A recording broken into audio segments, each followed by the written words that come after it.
2 weeks ago, if you remember. And we spoke on being soldiers of the cross. I'm glad for this song we just sang, Stand Up for Jesus, because it is defining what we are. And as we are soldiers, there are prerequisites that soldiers must do. We learned that we must be girt about with truth. So we have that around us. We must have a breastplate of righteousness. We must have on our feet the gospel of peace. We have a shield with which to defend ourselves on the areas that are not covered. This shield is to quench the darts and fiery arrows of our adversary, Satan. We have a helmet. It is the helmet of salvation. And then in our other hand, opposite the shield, we have the power with which to go forward, and that is the sword. The sword which is the Word of God. Most of you have that right on your lap. That's the sword that every soldier uses. And we must go boldly forward to make known the mystery of the gospel. Christ in you, the hope of glory, and the mystery that Christ is going to return again. Now you can have all these things to prepare you for soldiering. But if you don't do certain things, believe certain things, and act upon certain things, all this armor that is around you is worthless. You must be able to take command. You must be able to receive commands. You must be able to stand watch. There are many things that soldiers must do that sometimes are very disagreeable. To me, standing watch from 2 to 4 in the dark was something I just didn't like at all. That was the worst part of being a soldier, to stand a watch. But every good soldier must stand a watch, because all of us are together. We are one unit. And if just one person stands watch, it's not enough. All of us must take our turn at standing and watching. Watchfulness is of great importance. When Joshua entered the promised land, God gave him certain commands because he was the commander-in-chief, and he was to hand down the orders to his lesser officers. And Joshua was told, "Take heed to thyself, and keep thy soul diligently, lest thou forget the things which thine eyes have seen, and lest they depart from thy heart all the days of thy life, but teach them thy sons and thy sons' sons. And take heed unto yourself, lest ye forget the covenant of the Lord your God, which he made with you, and made no graven images, but love the Lord your God." Later he was told, "Joshua, take heed to thyself, lest thou make a covenant with the inhabitants of the land whither thou goest, lest it be for a snare in the midst of thee." So here the commander-in-chief gets a direct command personally that he should take heed. And when you read those words, take heed, which are all through the covers of your Bible, so many take heeds. Look in your concordance someday and just see how many heeds there are there for us to follow. Each of these is for our personal work and service. And so Joshua was to take heed to himself, lest thou make a covenant with the inhabitants of the land whither thou goest. God knew that there would be people like the Jebusites The Jebusites lived on Mount Zion, a promontory in the land of Canaan. And that was their city. It was called Jebus because they were Jebusite people. And they watched from the top of Mount Zion how the children of Israel came into the promised land, and how the enemy fell before them, and how the enemy either was destroyed by the power of God, or they fled completely into the outer area of the Canaan land. But so the Jebusites said to themselves, we've got to be a little smarter than these other people that are living in the land of Canaan, or we'll be destroyed, or we'll be sent out from our home just like they were. And so they planned, and planned well. All of you know it. We've had it in our Sabbath school lesson about 6 months ago, that Joshua met strangers. Oh, they were bedraggled looking. Their clothes were torn. Their shoe soles were gone. They were walking barefoot in the sand, because sand does wear out shoes. They says, we've come from afar, Joshua, and we've heard the great success you have in driving out the aliens of your land. And we want to make a covenant with you. We want to make an alliance with you that you will not bother our people. Joshua says, how far did you say you were? Oh, thousands of miles away. Here's our trunks, suitcases, or whatever they used to carry things. Everything in there was moldy, broken. And so they fooled Joshua thinking that they would come many, many miles to see him and make a covenant with him. Instead of taking heed, like God told Joshua, Joshua made an alliance with them, and they only lived 20 miles away. You know, from this incident, this was in the year 1450. And the Jebusites were not driven out till 1050. So for 400 years the Jebusites plagued the children of Israel, just for that small error that Joshua made, thinking that they were people from far away. He didn't realize that they were really tricksters at showing him what they were doing to get Joshua to believe him. And he did. Joshua should only have said to himself, I'll wait a few days to make an alliance. And at that time he should have prayed. And when he prayed, God would have come into his mind and said, don't make an alliance with those people. Well, these people for 400 years, just think of that. Our country is only 220 years old. So now you can imagine, you think George Washington lived a long time ago. Just think, add 2 more hundred years to that. That's how long Israel was plagued by the Jebusites. And it took David and his men to drive them out or to exterminate. So just that's one little verse that God said to Joshua.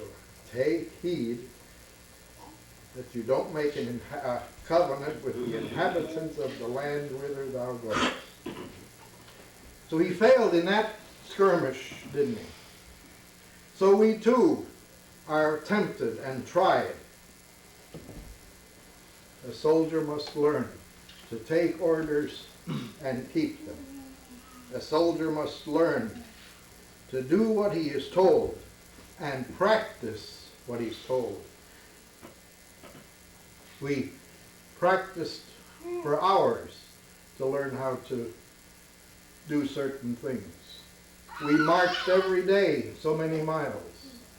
Every soldier must do those things. He must take heed of himself, so that all will help him in the day of battle. So everything that we do in practice, we are going to be helped in the day of battle. Of the utmost importance it is to watch and pray. This was done by Jesus to his disciples over and over again. There's a wonderful parable told by Jesus in two different ways, in Mark 13 and in Luke 12.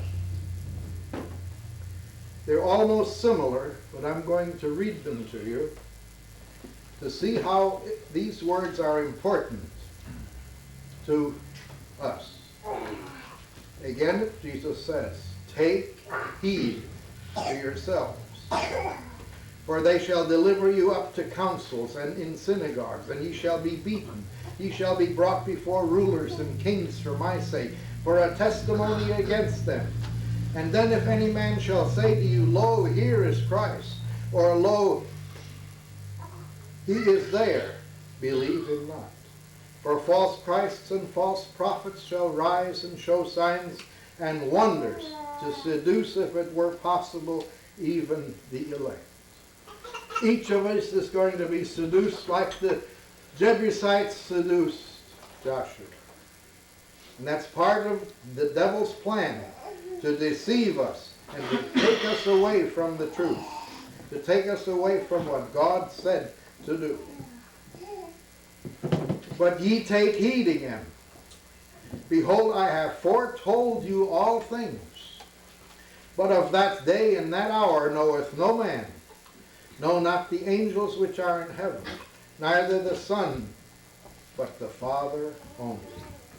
Take heed, watch and pray, for ye know not when the time is.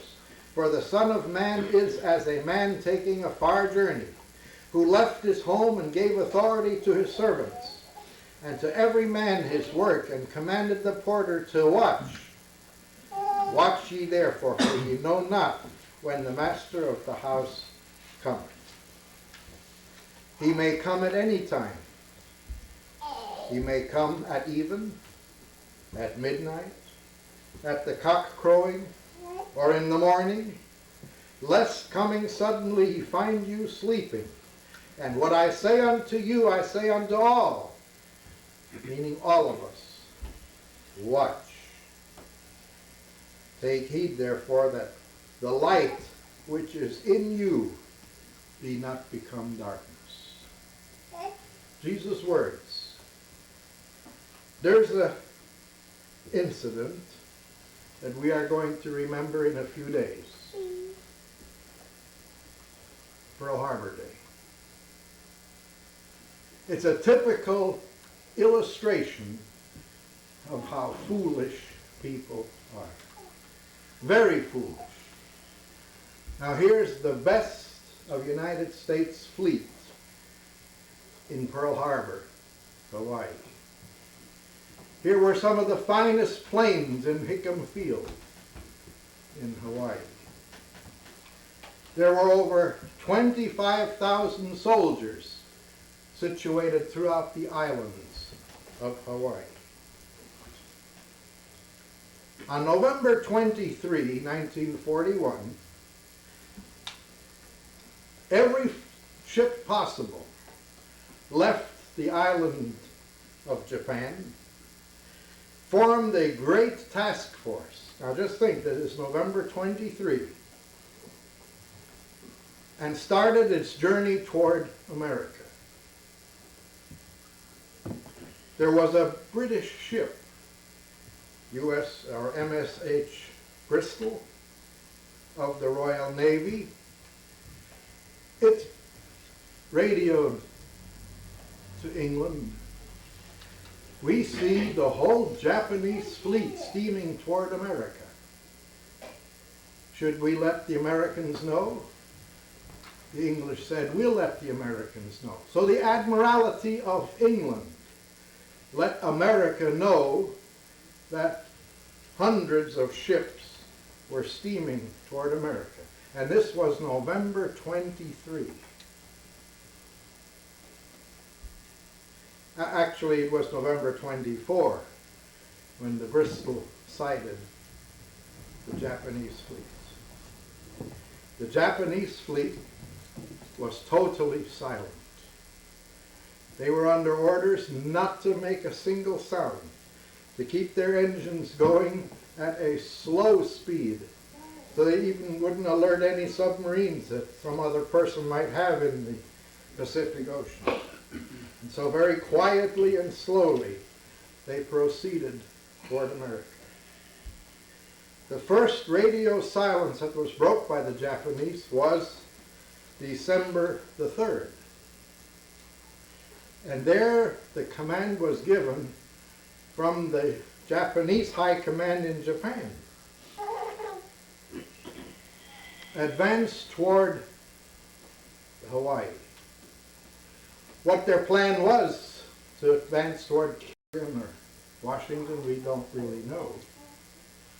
But now the plan came, head all the ships toward Hawaii.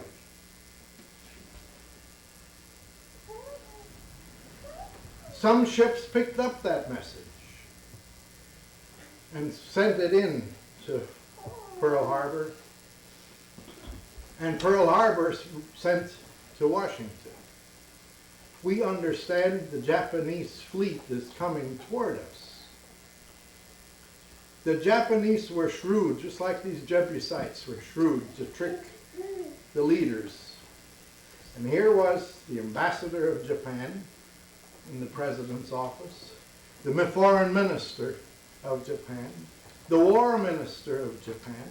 So these three top men of Japan, outside of the top leaders, their officers and their bosses, they were in the White House making peace plans. The people listening to them in the White House said, yeah, we believe there might be some ships coming. They just want to make a peace treaty with us. Their high command is right here in Washington. We're listening to them. So don't worry about that. Don't worry about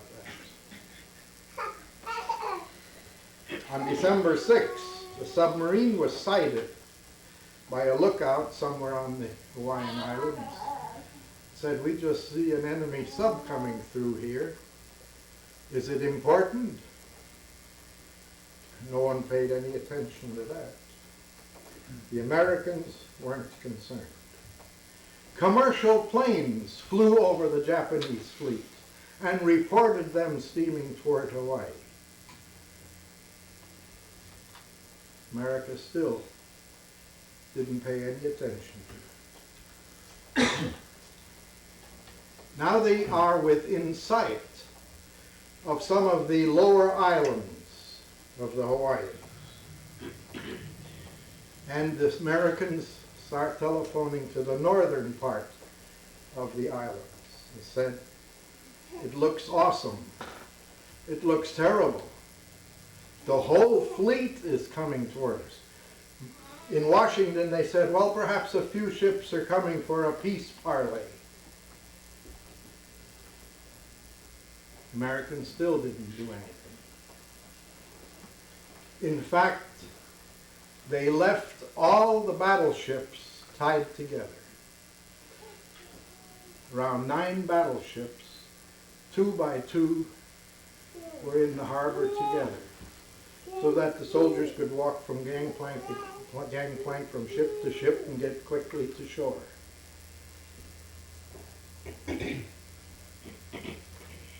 All the airplanes were in the middle of Hickam Field.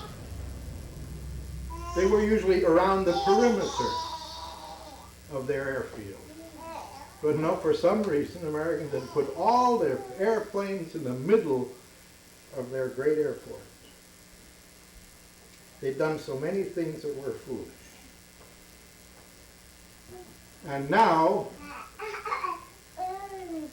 the lower part of Hawaii, they're 1,000 miles apart, remember. The lower islands of Hawaii reported that planes were taking off from the aircraft carriers. Reported to the southern part of Hawaii. The top man in Hawaii said, I want confirmation.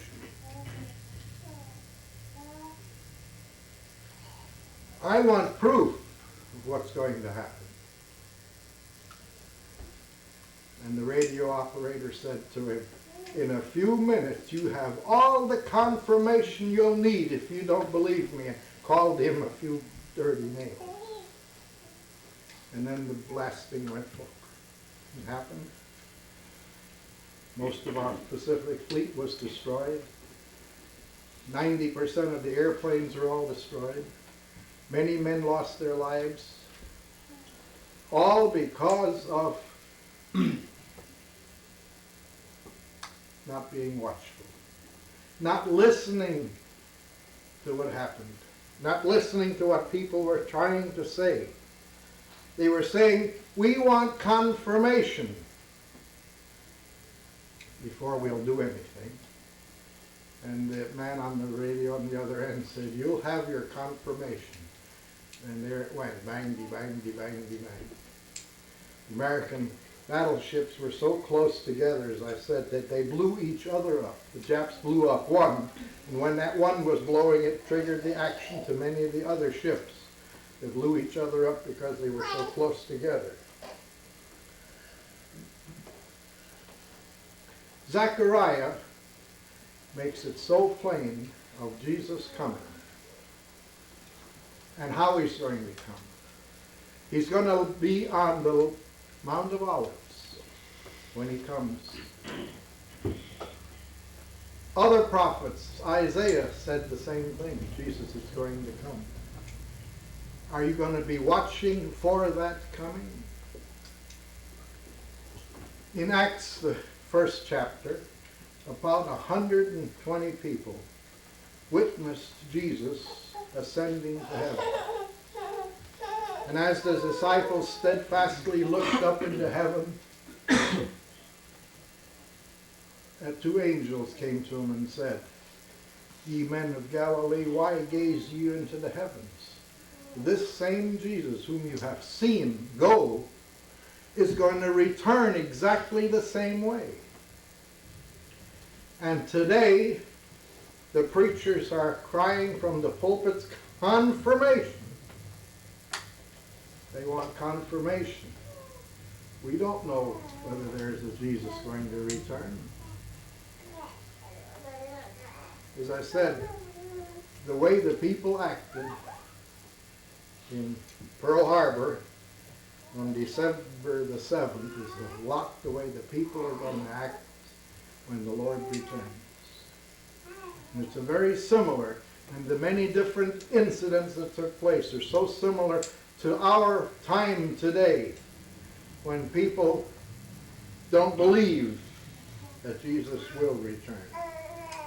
They don't believe that one of these days they're going to feel the dreadful wrath of God coming upon them.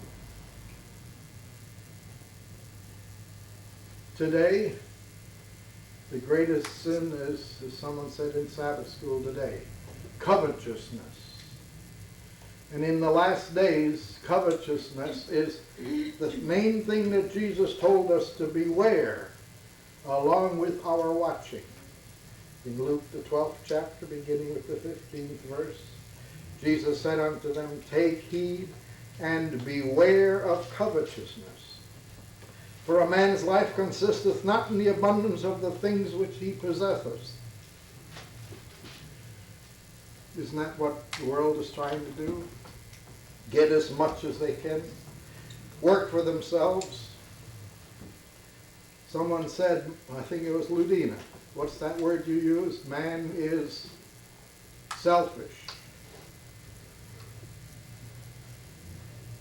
Let your loins be girded about, and your lights burning, and ye yourselves like unto men that wait for their Lord, when he will return from the wedding, that when he maketh and knocketh, they may open unto him immediately. Blessed are those servants whom the Lord, when he cometh, shall find watching. Verily I say unto you, he that shall gird himself, and make themselves to sit down to meat, and will come forth and serve them, and if he shall come in the second watch, or if he shall come in the third watch, and find them so, blessed are those servants who are watching. And this know, that if the good man of the house had known what hour the thief would come, he would have watched, and not have suffered his house to be broken through. But ye therefore be ready. Be ready, so that you won't be destroyed like Pearl Harbor was destroyed because of the foolishness and the avarice of man and the selfishness of man. And the thing is that, oh, I don't think anything could happen to us. I don't think the plagues are going to fall. The plagues are past already. We don't have to worry about them. And Jesus continues with the 40th verse, be ye therefore ready also, for the Son of Man cometh at an hour when ye think not. Take heed therefore unto yourselves and to the flock over which the Holy Ghost hath made you overseers, to feed the church of God, which he hath purchased with his own blood. For I know this, that after my departing shall grievous wolves enter in among you, not sparing the flock. The grievous wolves came like the Japanese and destroyed so many things.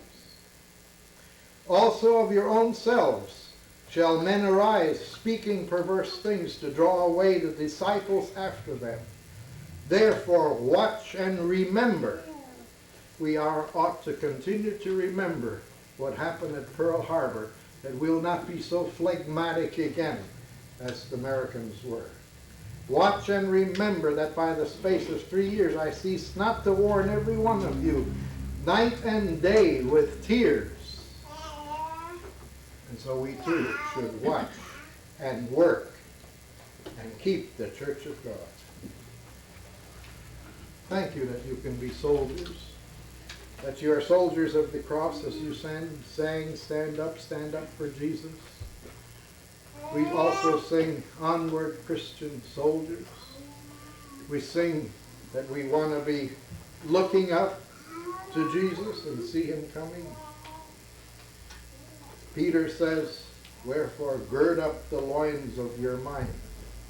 Be sober and hope to the end for grace that is to be brought unto you at the revelation of Jesus Christ. And if ye call on the Father, who without respect of persons judgeth according to every man's work, pass the time of your sojourning here in fear, and that we tremble at the knowledge that we have, and that we will continue to watch and be ready, every one of you. Because if you miss out on being caught up to meet the Lord in the air, you're going to feel the wrath of God. God bless you.